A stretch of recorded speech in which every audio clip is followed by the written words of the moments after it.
Para mim é uma alegria estar aqui, um privilégio. Quando recebi o convite, entendi que seria uma bênção muito grande, um privilégio também para conhecer novos irmãos, novas pessoas e estar com vocês. Louvado seja o nome do Senhor por isso. Eu quero dizer que sou casado com a Vera, Lígia, temos 2 filhos, somos casados há 31 anos, vamos fazer 32 anos de casados. E temos os 2 filhos, Daniel com quase 30, o Gabriel com 24.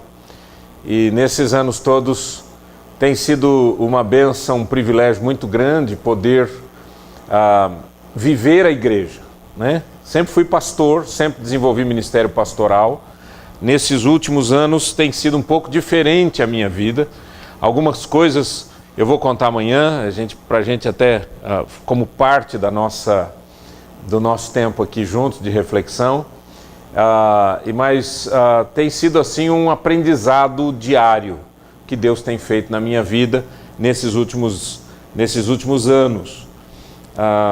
Do ano de 2010, nós fomos como família para o Canadá e fomos para uma experiência de 1 ano apenas, mas sentimos de Deus que deveríamos ficar mais um tempo, ali ficamos e aí que tivemos realmente a grande experiência que a gente vinha buscando ter, que era uma experiência importante, transcultural, e sempre estive envolvido com missões, desde 1984, mandando missionário para cá, mandando missionário para lá, treinando missionários, selecionando missionários, né, recrutando missionários, despedindo missionários, que faz parte, né?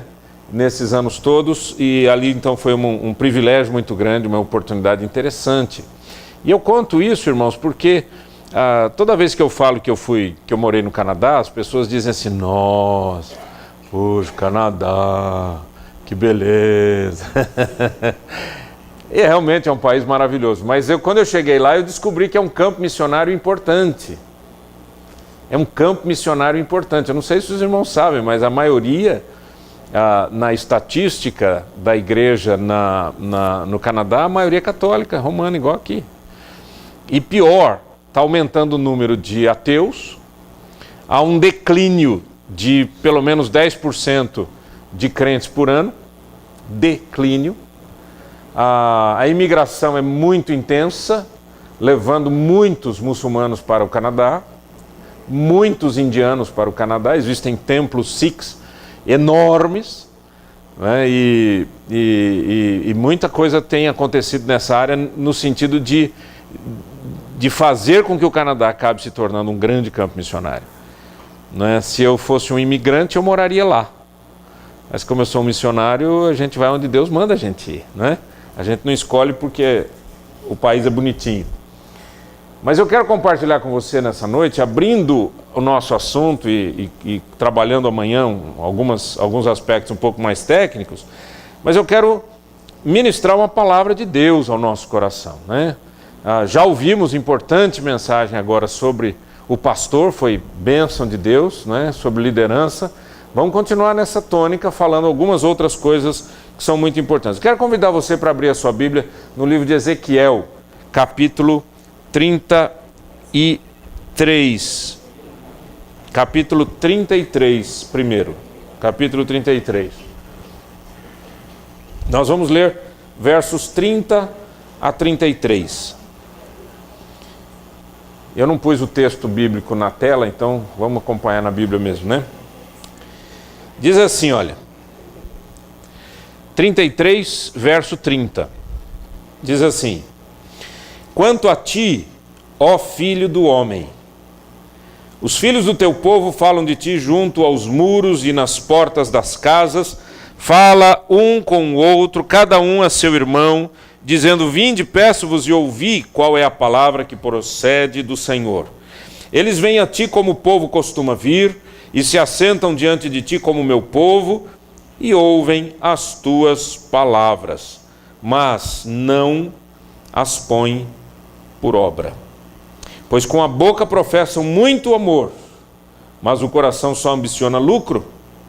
Eis que tu és para eles como quem canta canções de amor, que tem voz suave, tange bem, porque ouvem as tuas palavras, mas não as põe por obra. Mas quando vier isto e aí vem, então saberão que houve no meio deles um profeta. Ezequiel recebia na sua casa líderes do seu povo. Os irmãos se lembram muito bem que Ezequiel foi um profeta da época do cativeiro. Mas os líderes vinham a ele e pediam: qual é a palavra do Senhor? Nós vamos ler o capítulo 34 de Ezequiel e vamos fazer essa leitura porque tem uma sequência importante aqui e depois eu quero destacar um pouquinho. Vamos lá. Vamos ler apenas os 6 primeiros versos do capítulo 34. Veio a minha palavra do Senhor, dizendo: filho do homem, profetiza contra os pastores de Israel. Profetiza e dize-lhes assim: diz o Senhor Deus, ai dos pastores de Israel, que se apacentam a si mesmos. Não apacentarão os pastores as ovelhas? Comeis a gordura, vestivos de lã, degolais o cevado, mas não apacentais as ovelhas. A fraca não fortalecestes, a doente não curastes, a quebrada não ligastes, a desgarrada não tornastes a trazer e a perdida não buscastes, mas dominais sobre elas com rigor e dureza. Assim se espalharam por não haver pastor e se tornaram pasto para todas as feras do campo. As minhas ovelhas andam desgarradas por todos os montes e por todo elevado outeiro. As minhas ovelhas andam espalhadas por toda a terra, sem haver quem as procure ou quem as busque. Vamos orar. Pai, essa é a tua palavra, palavra do Senhor, poderosa palavra. O que nós pedimos ao Pai é que o Senhor nos ajude, Pai, em nome de Jesus, a sermos quem o Senhor quer que a gente seja, para a glória do teu nome. Independentemente da nossa função, do nosso trabalho, ó Deus, o Senhor está interessado na nossa vida, no nosso interior, no nosso coração. E eu quero te pedir em nome de Jesus, que essa noite, ó Deus, como já tem sido, continue sendo uma noite de ministração do teu Espírito ao nosso coração. Em nome de Jesus. Amém. Meus irmãos, quando eu leio Ezequiel 33, foi o primeiro texto que a gente leu, eu entendo a frustração do líder. Porque a grande frustração nossa, como pastores, como servos de Deus, como líderes espirituais, é que aquilo que a gente ensina nem sempre tem eco na vida das pessoas. O Senhor disse para Ezequiel: Ezequiel, sabe o que está acontecendo? É o seguinte, você é um profeta, eu te dou a minha palavra, o povo vem buscar a palavra, mas quando eles ouvem a palavra, eles acham lindo, maravilhoso. Você é para eles como quem canta bem, como quem tange bem, como quem tem canções de amor, mas eles não obedecem. Meus irmãos, aqui esse povo que vem buscar não era todo o povo, mas eram principalmente os líderes da nação, a quem o Senhor chama de pastores de Israel. Nós somos líderes da nação, somos pastores. Somos pastores a começar dentro de casa, não é? Não é pastor apenas aquele que foi ordenado pastor. Pastor é aquele que, dentro deste contexto, entenda o que eu estou falando, dentro desse contexto é o líder da nação, é o líder da terra.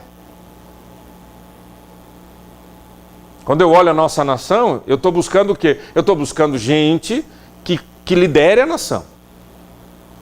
Certo? Quando o meu filho olha para mim, o que ele está buscando? Ele está buscando modelo.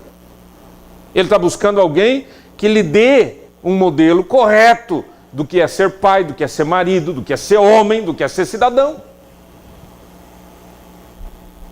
Quando a minha igreja olha para mim, o que eles estão buscando? A minha igreja busca liderança, modelo, gente séria, comprometida com Deus, que paga o preço, que não tem medo, como a gente ouviu aqui. Não tem medo, tem coragem, que é valente na obra do Senhor.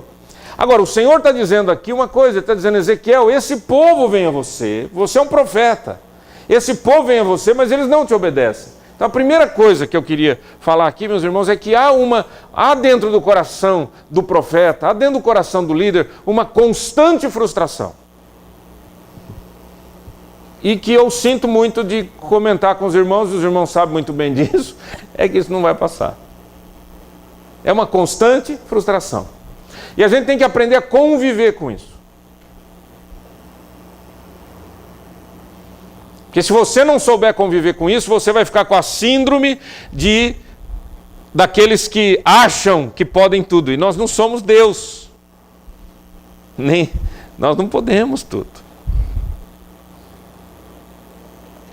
A gente se frustra porque a igreja não ouve, a gente se frustra porque dentro da natureza do nosso trabalho, aquilo que a gente programa não acontece, as pessoas não compram. Não é assim? Aí você diz, puxa, gastei um tempão fazendo um planejamento imenso. Eu tive uma experiência no Canadá interessante. Eu fui trabalhar com uma igreja grande, bem grande, canadense. Eu fui o que eles chamam lá de pastor de campo. Eu pastoreava uma igreja que era ligada a uma outra igreja, era aquilo que eles chamam de multi-site church. Mas era uma igreja razoável, era uma igreja de 450 pessoas.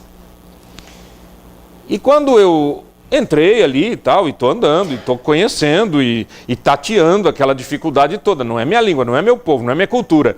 Eu estou morrendo de medo de pisar em falso, né? Eu olhei e falei, mas está faltando aqui uma estrutura de educação cristã mais forte.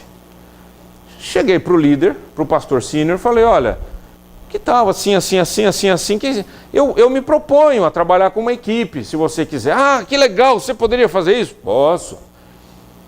Fiquei 1 ano e meio trabalhando, produzindo toda uma estrutura, uma nova visão. Eu precisava conhecer, então, obviamente trabalhei com canadense, mas eu precisava conhecer a cultura e tal, e aí eu fui conversando e tal, e fomos montando, para montar uma filosofia, um espírito novo dentro da igreja. Fizemos a implantação da primeira fase no mês de setembro. Quando for no mês de dezembro, pertinho do Natal, eu estou na mesa, sentado ali com o pastor sênior. Ele olha para mim e diz assim, olha, isso acho que não vai funcionar.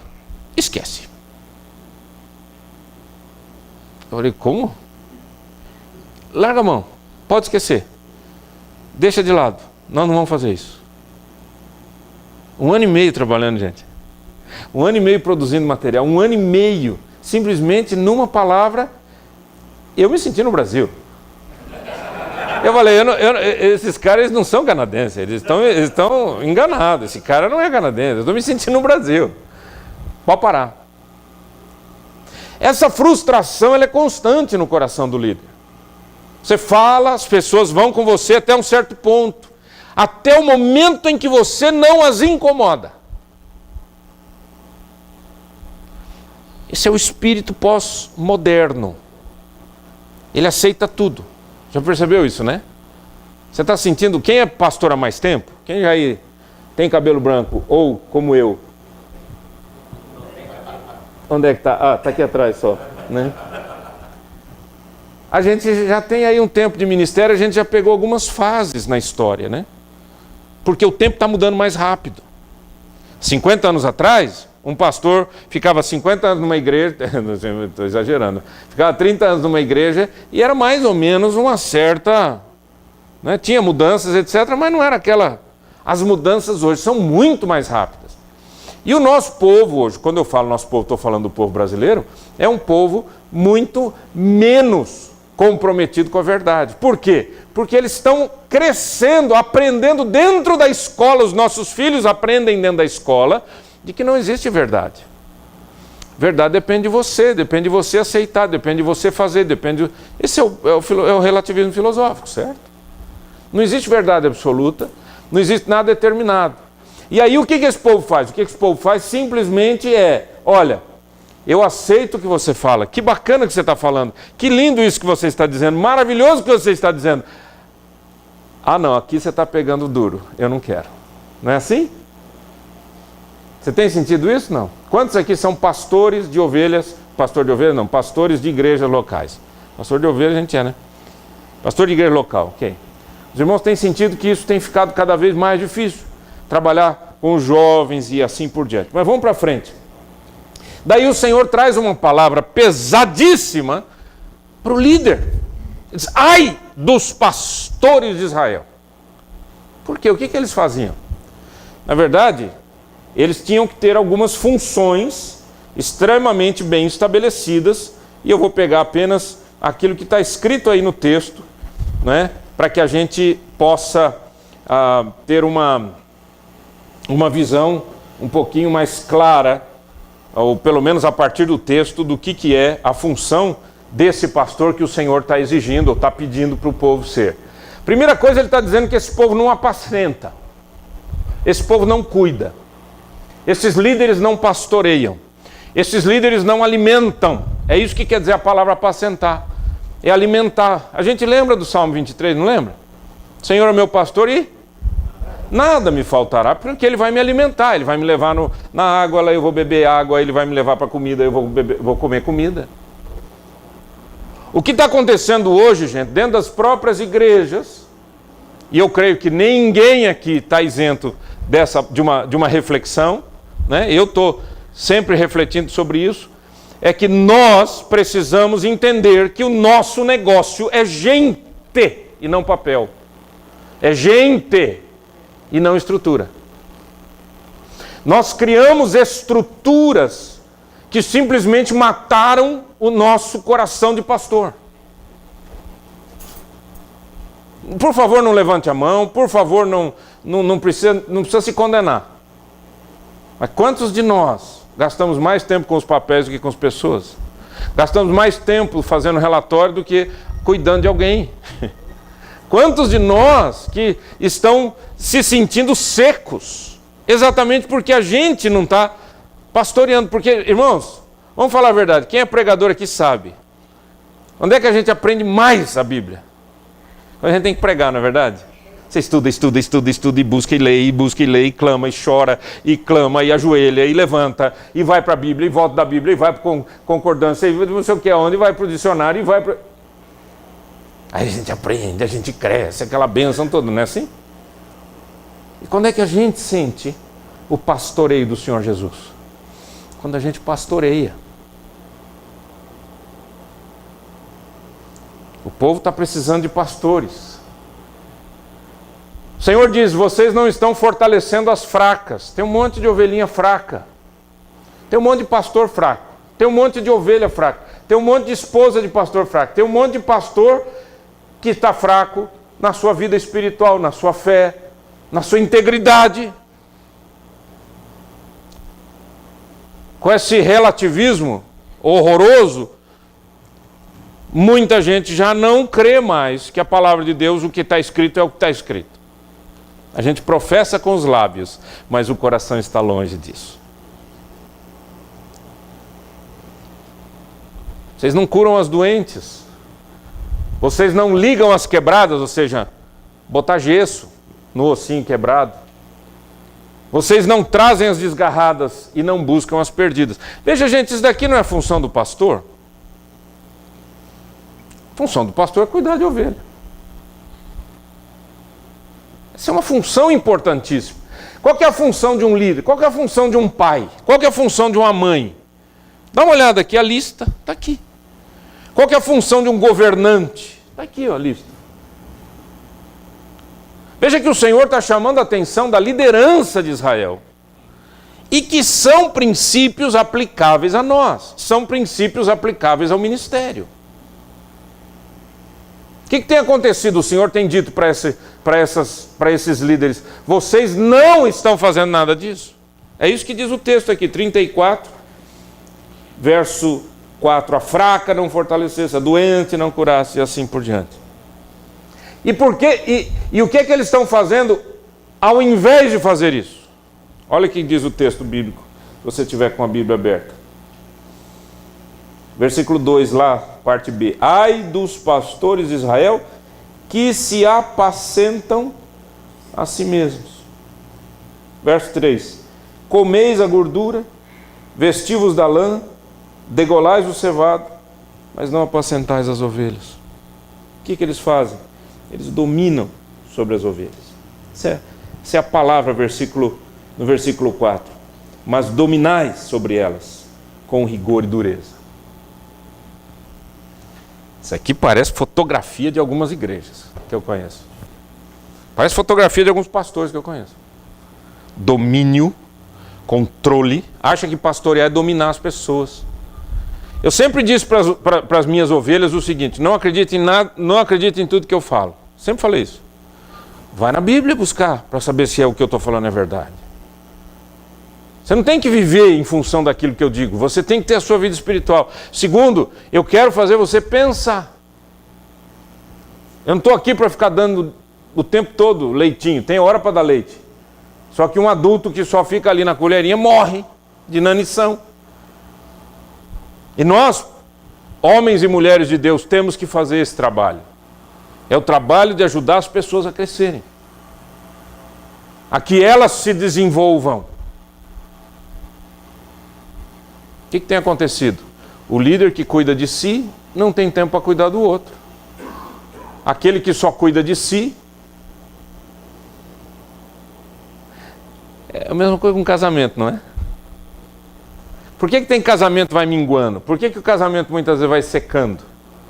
Porque cada um está preocupado consigo mesmo, não é verdade? É? Por que filhos estão frustrados dentro de casa? Outro dia eu estava pregando numa igreja e o pastor chegou para mim e falou: Nasser, você não tem ideia da quantidade de pessoas aqui, de casais que os dois trabalham fora e têm filhos e deixam ou com uma babá ou com a avó. Você não tem ideia. Mas por que isso? Porque eles querem, porque querem crescer financeiramente. É o sonho deles. E eles querem ter coisas, eles querem comprar coisas, eles querem ter um apartamento, depois quer ter dois, depois quer ter não sei aonde, depois quer ter uma casa não sei aonde, depois quer ter não sei quantos carros, depois... E eu falei: quem cuida dos filhos? São ovelhas desgarradas e não há quem busque. São ovelhas perdidas e não há quem vá atrás. São ovelhas quebradas e não há quem engesse essas perninhas, esses bracinhos. O ministério não é para nós, é para o outro. Desde 2010, junho de 2010, eu estou sem salário fixo.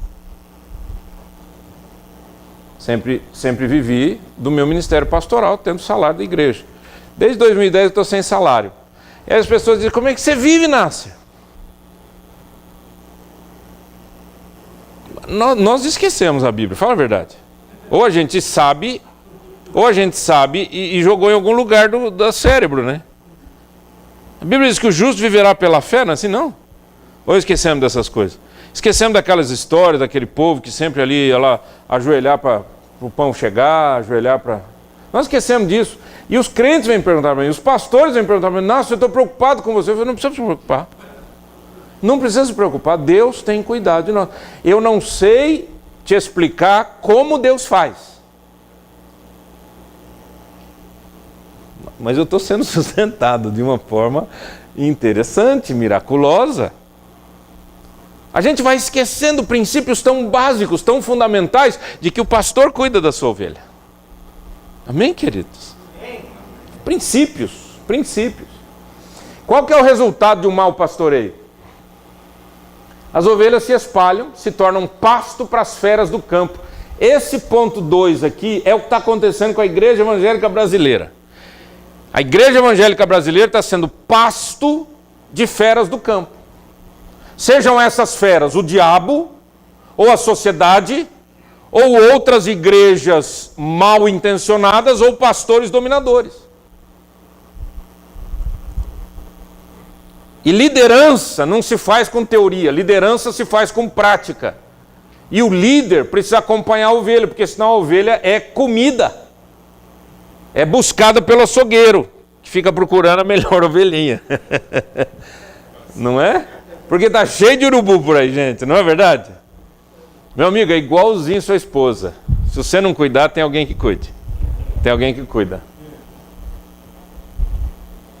Certo ou não?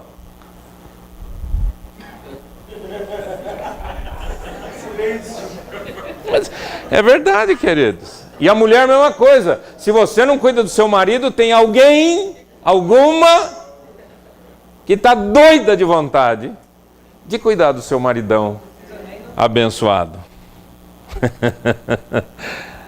não é?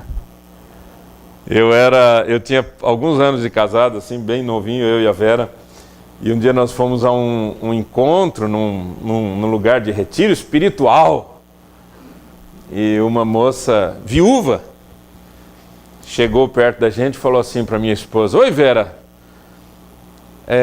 tudo bem? Tudo bem. Olha, tô orando para você morrer, viu?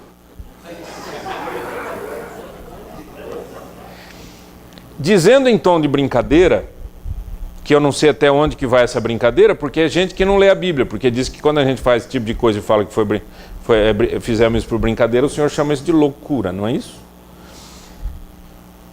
Mas por detrás, a Bíblia diz que a boca fala do que o coração está cheio, ou não é?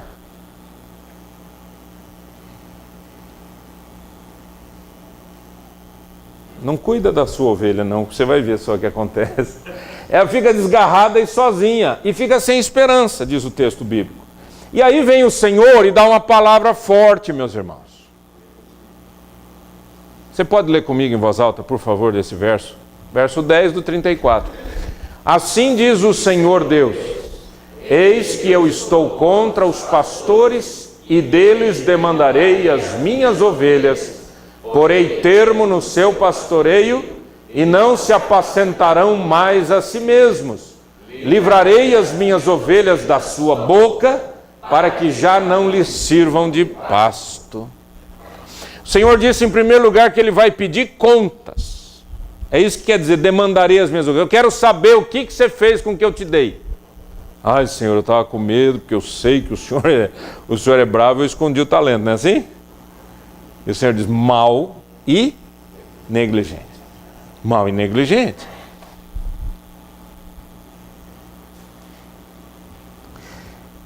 Primeira coisa, ele pede contas. E segunda coisa que ele diz é: eu julguei. Como é que diz lá o texto? Pesado fosse na balança e achado em falta, né? Eu julguei e determinei. Acabou o seu tempo. Porei fim ao termo. Porei termo, perdão, ao seu pastoreio. Fim. A palavra termo ali no hebraico é Shabbat. Eu vou te dar um descanso.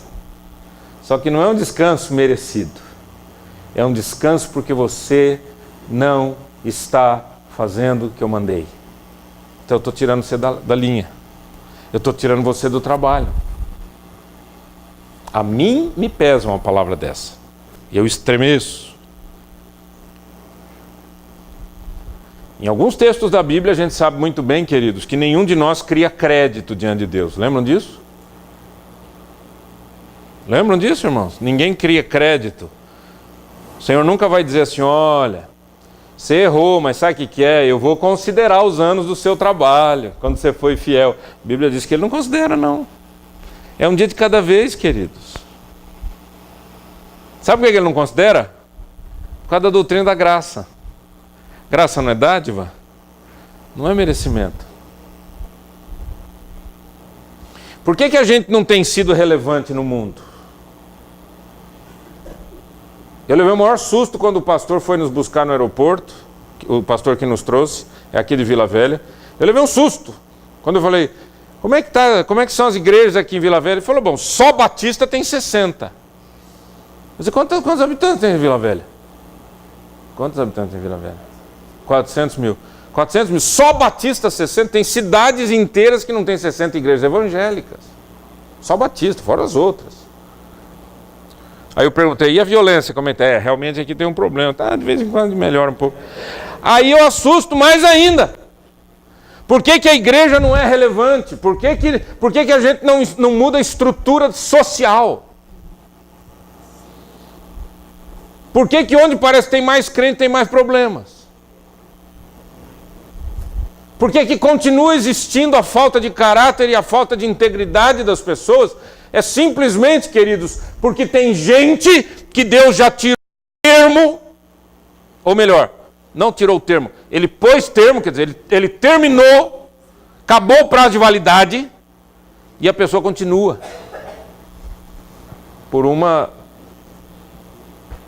Às vezes porque vê o ministério como um emprego, né?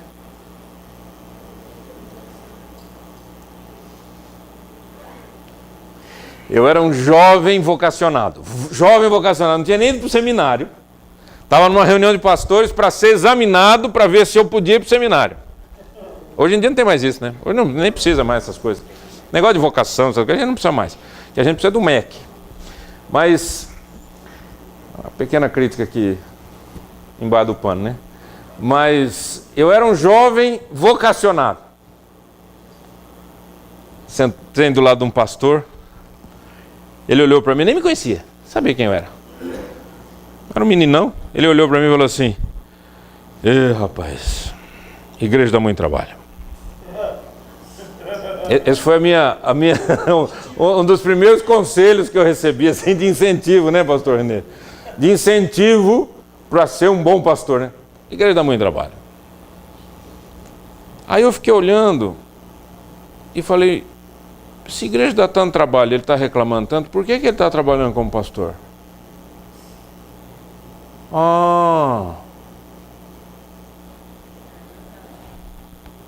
óbvio, gente. É dinheirinho fácil, né? Eu sei que pastor ganha pouco. Um pouco aqui, um pouco ali, um pouco ali. É ou não é? Junta aqui, junta ali, junta lá. E vai indo. O Senhor disse: eu vou acabar com essa bagunça. É isso que Deus está falando. E essa é a mensagem, queridos, que nós temos que levar para nós, para o nosso casamento, para os nossos filhos, para a nossa igreja, para as convenções, para as secretarias, o nome que se dê. Ou a gente faz o que Deus quer que a gente faça, ou a gente sai da frente, porque senão Ele vai tirar a gente. Ele tira. De alguma maneira. Qual a solução que Deus achou? Ele não precisa achar. Ele é a solução, né? Versículo 11. Porque assim diz o Senhor Deus: eis que eu mesmo procurarei as minhas ovelhas e as buscarei. Verso 15. Eu mesmo apacentarei as minhas ovelhas e as farei repousar, diz o Senhor Deus. Na falta de gente séria, o Senhor diz: eu faço. Não sem custo. Não sem custo. Porque aqueles que Ele chamou não estão sendo fiéis. Mas o texto vai um pouco mais para frente e fala algo muito interessante que chama a nossa atenção.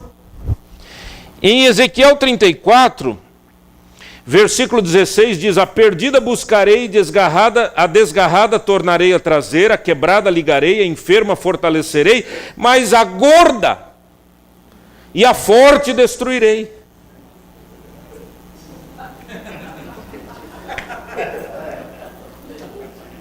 E aqui não tem nada a ver com gordura, gente.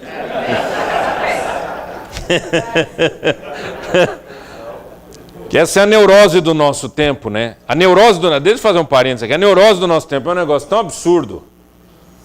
Você já foi para um lugar, um restaurante, alguém te convida. Vamos comer. Olha, tem um... Lá no Paraná, de vez em quando, tem uns negócios bons lá, carneiro, umas coisas jóias, né? Vamos comer um carneiro, vamos. Aí senta. Faz o pedido. Aí o garçom chega: vocês querem beber alguma coisa? Não, tá bom.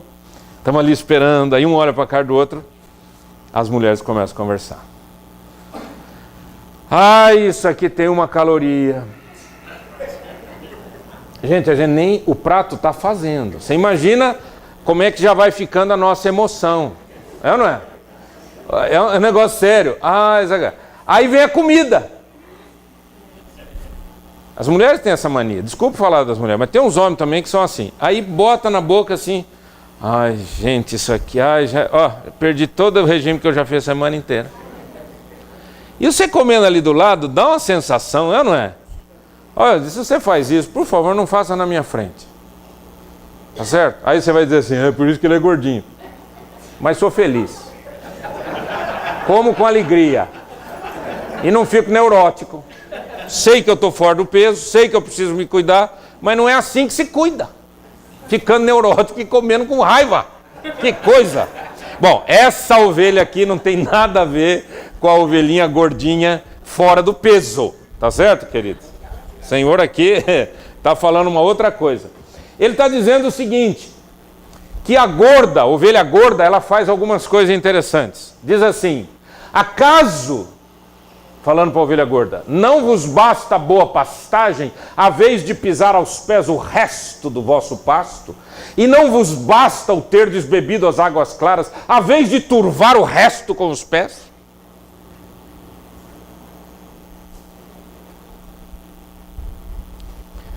Ovelha gorda. E o que acontece com a ovelha do Senhor, a ovelha que não é gorda? Quanto às minhas ovelhas, elas pastam o que haveis pisado com os pés e bebem o que haveis turvado com os pés. E agora? Aí alguém diz assim, viu? Não é só pastor. O Senhor também é contra a ovelha gorda. Mas a ovelha gorda, ela aprendeu de quem? Ai dos pastores de Israel que se apacentam a si mesmos, passam esse modelo para frente, passam esse exemplo para frente. Ovelha gorda é fruto de pastor dominador, que só pensa no seu umbigo, que só pensa no seu poder, que só pensa na sua força, que só pensa na sua estrutura. Tem igreja que tem uma estrutura tão grande, a pessoa vai criando estrutura porque dá-se um certo status criar estrutura. Essa semana eu estava conversando com um empresário, um grande empresário lá de Curitiba, e ele disse assim para mim: pastor, eu vou te dizer uma coisa, como vocês são difíceis. Eu disse: você tem razão. Ele falou: vocês vivem debaixo de uma estrutura arcaica, pesada, que não funciona, e continuam batendo a cabeça em cima disso. Eu tive que ficar quieto, né? Eu disse: por isso que não anda. Essa empresa é mais ágil. Por que as empresas são mais ágeis? Porque elas se adaptaram ao novo tempo. E elas estão em constante adaptação. Nós achamos que estamos adaptando e, na verdade, o que nós estamos fazendo é engordando. E eu não estou falando aqui de emprego, de quantidade de pessoas trabalhando. Eu estou falando de o quanto a gente cria regras para nós mesmos ficarmos com raiva, temos que obedecer.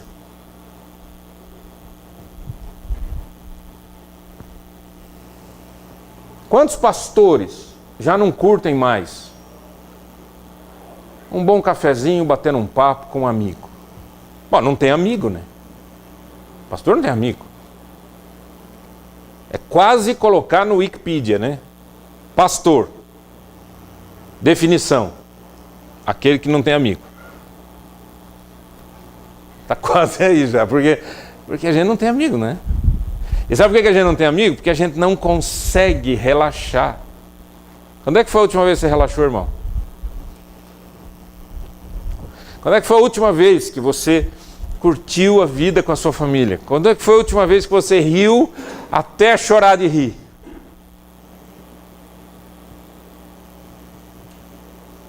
Ovelha gorda não ri. E pastor gordo também não. Porque o pastor que não tem sido pastor, ele ensinou a ovelha a cuidar de si mesma e a chutar o resto para outra. Se você está pastando aqui, ainda pisando o que você não come. O que você não come, você não deixa ninguém comer. A água que você não bebe, você não deixa ninguém beber. É isso que o Senhor está falando aqui. Modelo, queridos. Modelo.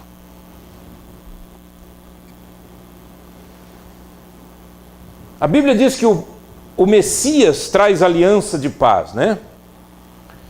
Ele faz uma aliança. Verso 23 diz: suscitarei para elas um só pastor e ele as apacentará. O meu servo Davi. Eu não preciso explicar isso, os irmãos conhecem isso de cor salteado. O meu servo Davi é que as apacentará. Ele lhe servirá de pastor. Eu, o Senhor, lhe serei por Deus. E o meu servo Davi será príncipe no meio delas.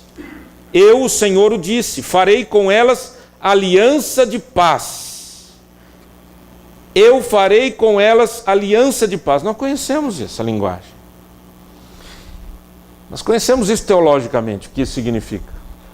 Agora, o que me chama a atenção é que as ovelhas estão confusas e têm conflitos internos importantes que precisam ser resolvidos. E muitas vezes a gente não está atendendo a isso.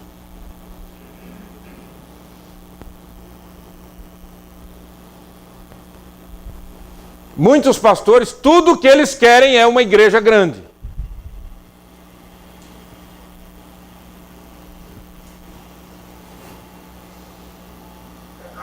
E numa sociedade pós-moderna, para você encher a igreja rápido, a única coisa que você tem que fazer é não dar alimento correto.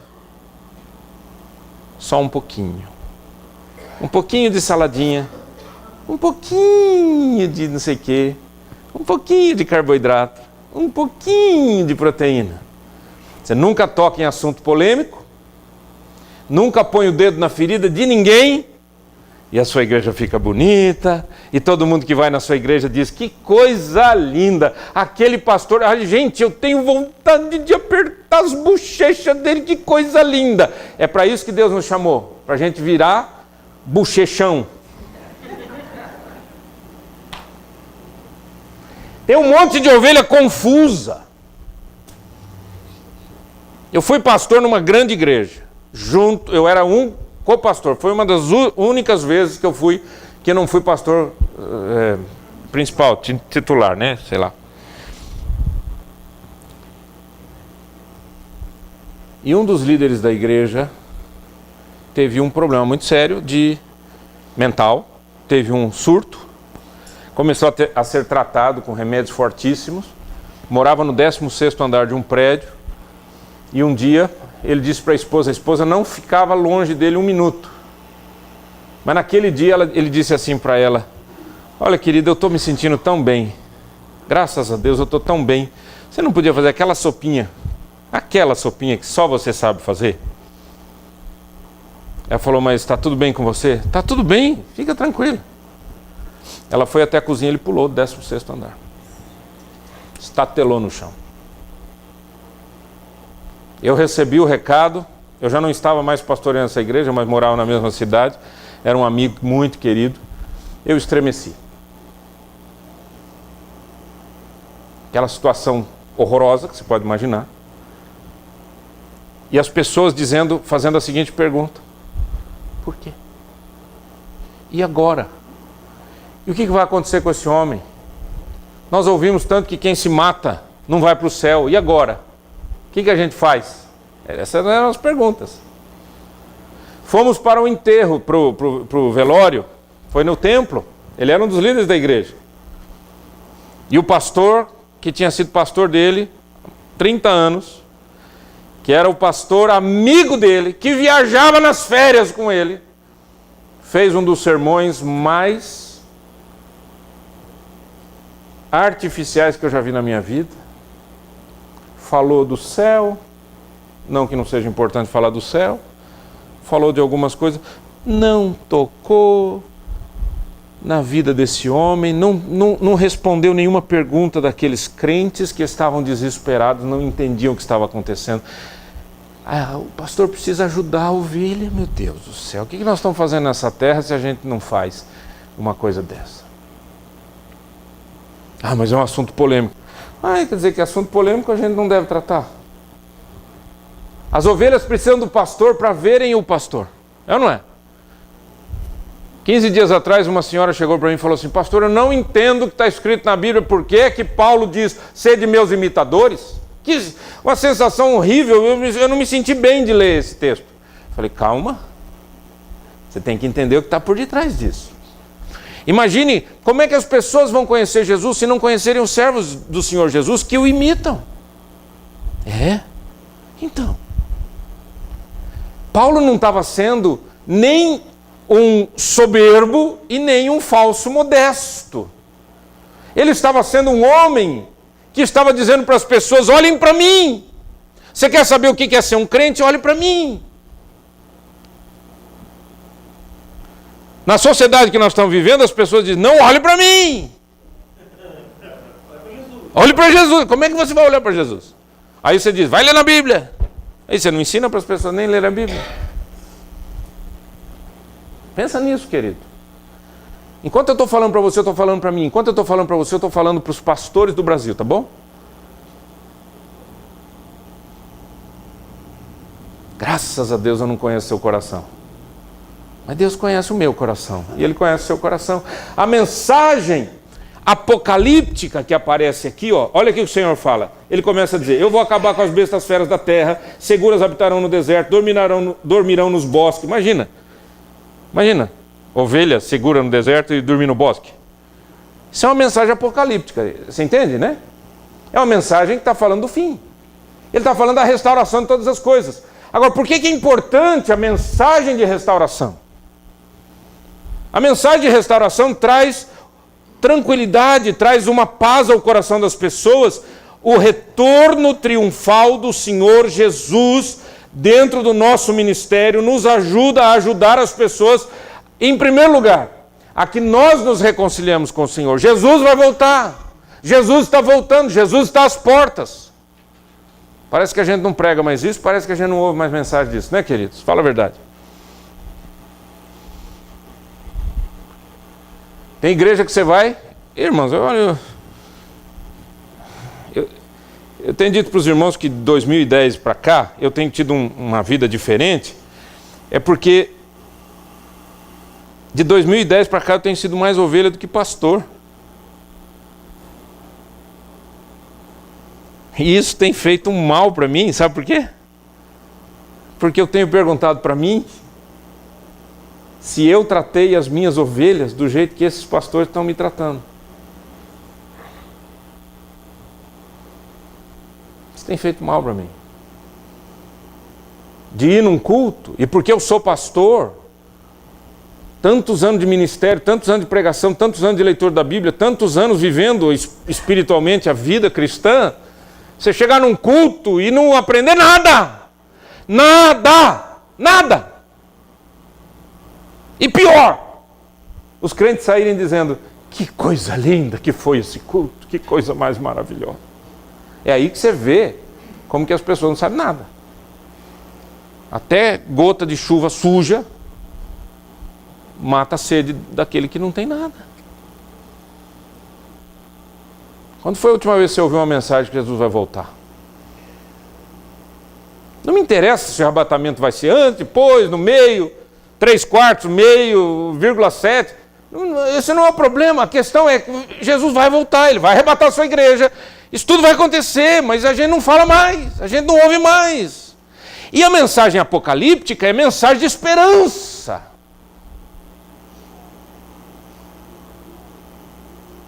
Sem santificação ninguém verá o Senhor, diz a Bíblia, não é? Você interprete como você quiser, mas eu gosto de interpretar que eu tenho que andar na linha todo dia.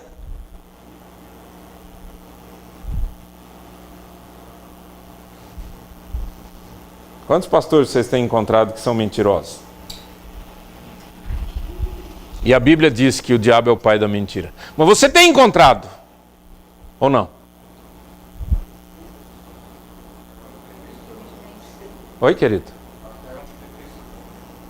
Aonde? Ah! Desculpa. Mas é verdade, não é? É tão triste isso. E são coisas tão básicas para nós, não é? Não são questões básicas para nós?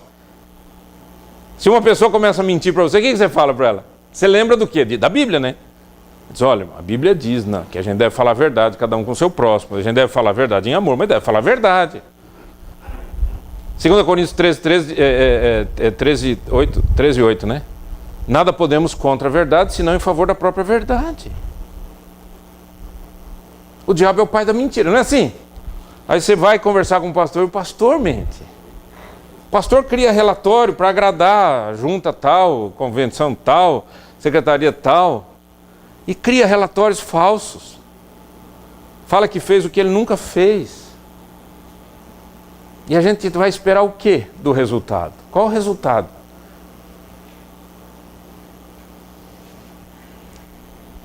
Ovelhas precisam se reconciliar com ovelhas. As gordas têm que deixar de ser gordas para se tornarem ovelhas do Senhor. Mas ovelhas e ovelhas não estão bem. Casais não estão bem. Hoje eu recebi um e-mail dentro da lista dos líderes lá da PIB de Curitiba, e um dos pastores dizendo assim: são 5h15 da manhã, acabei de voltar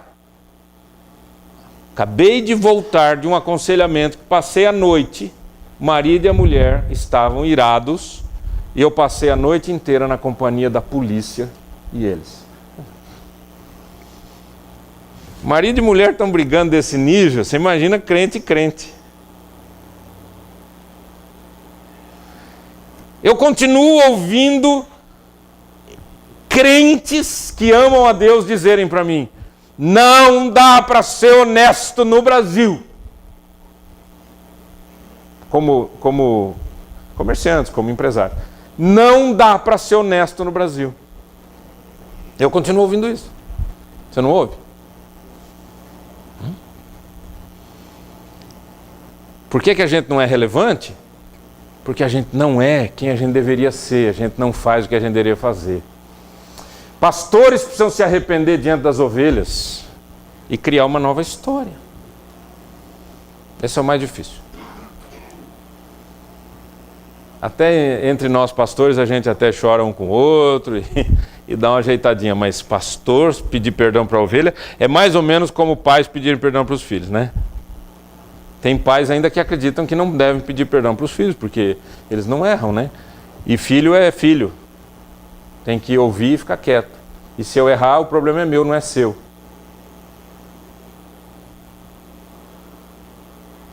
Você já deve ter tantas experiências disso. Eu só tô aqui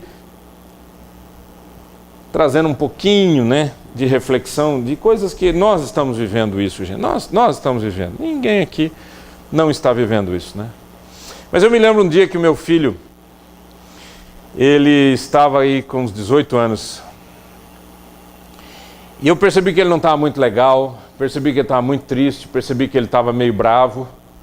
Eu não sabia o que era, saí com ele um pouquinho de carro, tentei alegrar um pouquinho ele, tentei conversar, mas não adiantou, a coisa não andava. Chegamos na garagem de casa, eu parei o carro, ele foi descer, eu falei: filho, não desce não. Eu só quero te fazer a última pergunta, filho. O que está acontecendo com você? Por favor, me diga. Eu não posso ver você desse jeito. Ele começou a chorar. E chorando, ele disse uma das coisas que nós todos sabemos, né? Pai, você me trata como criança. Você faz isso, faz isso. Você não está percebendo que eu já sou um homem, eu estou crescendo.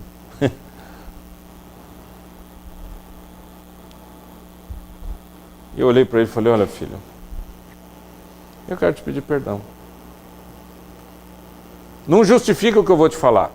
Explica, mas não justifica. Eu nunca tive filho da tua idade. Eu não sei cuidar de homem de 18 anos. Quero te pedir perdão, filho. Mas você tem a minha palavra que a partir de hoje eu vou mudar com você. E vou te tratar como um adulto. E ao mesmo tempo você vai entender que quando a gente trata uma pessoa como adulto, o adulto tem que ter responsabilidade e pagar a conta da coisa. Então, mas eu quero te pedir perdão. Quantas vezes eu pedi perdão para os meus filhos? Eu perdi a conta. Agora, quantas vezes o pastor pede perdão para as ovelhas? E se reconcilia com as ovelhas por causa do nome do Senhor? Meus irmãos, a gente pode ficar fazendo congressos e congressos. Não sou contra nada disso. Por favor, entenda o que eu vou falar. Espero eu chegar no fim da frase. A gente pode fazer congressos, encontros, reuniões, falar sobre estratégia, falar sobre isso, falar sobre aquilo, mas se não mudar o caráter, nada muda. O Brasil é um dos países que tem as melhores legislações, não sei se você sabe disso. Nós temos leis moderníssimas, mas elas não funcionam. Elas não funcionam não porque elas não são boas, elas não funcionam porque o caráter não mudou. O coração do povo não mudou. O avião estava pousando e um cara duas cadeiras para frente da minha, o avião estava pousando, ele já estava no celular trocando mensagem com alguém. E a moça tinha acabado de falar: mantenha o seu celular, não é assim? A moça, ela falou: mantenha o seu celular desligado. Eu não estou preocupado se o meu celular vai derrubar o avião. Ela falou que não é. Não é. Agora, se eu não viver isso, eu vou ensinar o que para os outros? Eu estou trabalhando com homens. Quando alguém pergunta hoje para mim qual que é a sua igreja, eu digo a minha igreja é a PIB, de Curitiba. Mas você está pastoreando a PIB? Eu digo não. Eu estou pastoreando cerca de 250 homens toda semana. Essa é minha igreja. É uma igreja de homens. E sabe o que mais eu pego no pé da turma, queridos? Caráter. E é sobre isso que a gente tem, não que discutir, a gente tem que viver. Então, na abertura dessa nossa conversa, eu espero em nome do Senhor Jesus que eu tenha sido fiel ao que o Espírito Santo colocou no meu coração. E eu espero que eu não tenha ofendido ninguém, mas que eu tenha feito você pensar como eu estou pensando. Eu estou numa fase da minha vida de ministério, estou com 55 anos, quase 31 anos de ministério pastoral, louvado seja Deus por isso. Muita andança pelo mundo afora. E quando eu chego sozinho, eu estou sozinho, eu fico pensando quem eu sou, o que eu fiz, o que eu tenho feito. Quão relevante eu tenho sido para a minha sociedade. E quando o Senhor fala assim, acabou seu tempo, e tocar o sinal, e eu for para a glória, em nome do Senhor eu vou por causa da graça e não por mim. E quando ele for bater aquele papo gostoso, que todos nós vamos bater aquele papo gostoso diante do trono branco, e a Bíblia diz que nós seremos julgados pelas nossas obras e por toda palavra que sai da nossa boca. Eu tenho pensado nisso. Quanto mais velho a gente fica, você medita mais. É por isso que quando o Senhor Jesus falou lá diante daquela mulher, né, quem não tem pecado atira a primeira pedra, a Bíblia diz que dos mais velhos para os mais moços começaram a sair. Porque o mais velho já percebeu a coisa, foi saindo de mansinho. O que eu quero passar para os irmãos, e amanhã a gente vai entrar em alguns assuntos bem legais, bacanas mesmo, se Deus quiser vai ser bênção. O que eu quero passar para você é o seguinte, querido, nós estamos no mesmo barco. E o que faz o nosso ministério não é o tamanho da igreja, o tamanho da responsabilidade, nem a função que você tem. Mas o que faz um ministério eficaz é o quão ovelhas magras pertencentes ao Senhor nós somos. E como vivemos essa dimensão para que sejamos pastores que façam diferença nessa terra. Vamos orar, queridos? Vamos orar. Você poderia ficar em pé um minutinho, por favor? Na verdade, eu acho que eu tenho algumas perguntas aqui para a gente orar.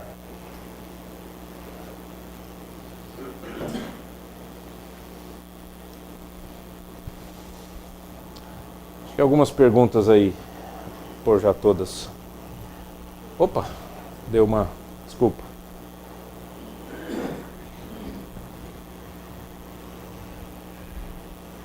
Se não der, eu falo. Pronto, deu. Tem essas perguntinhas aqui para a gente pensar e pedir a Deus e ao mesmo tempo meditar em relação ao nosso ministério, seja qual for o ministério que você tenha. Primeira pergunta, quando é que nós deixamos de apacentar o rebanho do Senhor? Quando é que nós deixamos? Esse é um texto baseado lá em Ezequiel 34. Vocês não estão pastoreando. Por que a gente tem perdido o foco do ministério? O que é que faz a gente perder o foco do ministério? O que é que nos faz mudar de servos para senhores? De servos para senhores. E o que é que tem deslumbrado os pastores atuais? E o que é que nós precisamos fazer para reverter isso? Eu acho que essa é uma palavra importante, queridos. Deslumbramento. Tem pastor que conhece a história da igreja, sabe que os pastores sempre foram perseguidos. Aí você começa a ver pastor na mídia. O cara aparece. Oh, beleza. Aí deslumbra, enche o olho. Aí o cara faz tudo para chegar lá. Chegar lá onde? Quanto mais exposto você está, mais ataque você vai receber. E mais o inimigo vai ficar trabalhando com artimanhas contra a sua vida, não é? É só você olhar um pouco a história que está acontecendo aí nos últimos 10 anos. Os pastores que estão aparecendo cada vez mais. Mas o que é que tem feito a gente perder foco? Foco. Pai, em nome de Jesus, o que nós queremos é fazer a Tua vontade. E muitas vezes, Pai, a gente precisa ouvir uma palavra dura, pesada, difícil de falar e difícil de ouvir. Porque ela vem do Senhor. Uma palavra, Senhor amado, que não nos coloca para cima, nos coloca para baixo.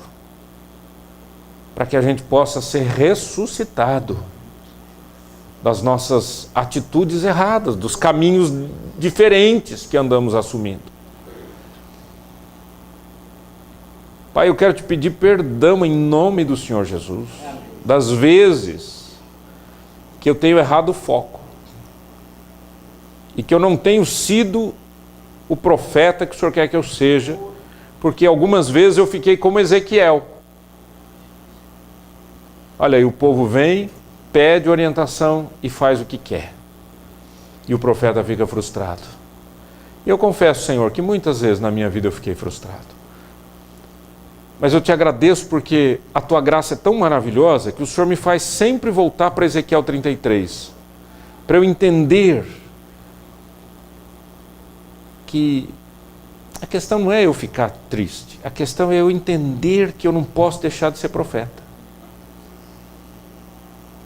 Assim como quando Samuel chegou diante do Senhor, todo choroso, dizendo: Senhor, eles me rejeitaram. E o Senhor disse: Samuel, eles não te rejeitaram, eles me rejeitaram. Assim também, Pai, eu quero te pedir que o Senhor me ajude cada vez mais a voltar para o primeiro amor.